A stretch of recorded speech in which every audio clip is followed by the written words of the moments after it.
There's been some discussion over the so-called weakness of the fourth finger, and I thought I'd just address it in a video quickly, just because it's much easier to show than it is to write about. The issue with the fourth finger is that there is a tendon running along this part of the hand connecting the fingers, so that if you attempt to lift it by itself, it can't lift very high and it feels very uncomfortable. I particularly see this issue boggle little children, 4 and 5-year-olds, who are just developing their dexterity because they try to approach the piano by lifting their fingers individually like so forth. And there was even a period where they used to advertise in pedagogy or piano magazines that you could have this tendon surgically removed, which I doubt did anybody much good. But the other thing to know is that the piano is not above us, it is below us, and we need a little lift of the fingers in order to help with key descent, but we don't need that much. And if we allow the palm and the hand and the forearm to aid in the descent of the fourth finger, it's very easy to feel just as strong as the rest of the fingers. There are, of course, situations like 3 and 4 for trills where it's much more optimal to use something like 2 or 3 for speed.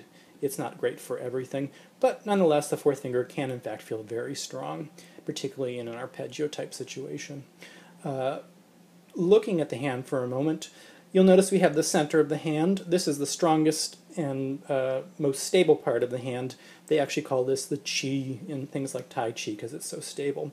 But on the thumb side of the hand, we can very flexibly lift what I call the wishbone.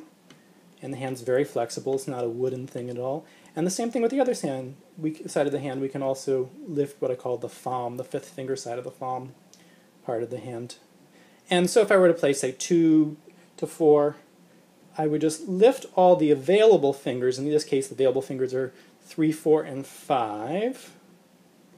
In order to drop, if I were to go from my thumb to the fourth finger, I would lift 2, 3, 4, and 5. And they're all lifting the same amount. No finger's lifting more than the other one. And the fingers aren't straightening out. They're keeping their natural curve, nor are they curling.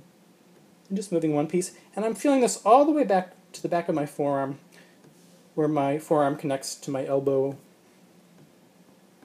And so if I were to play this in our arpeggio situation,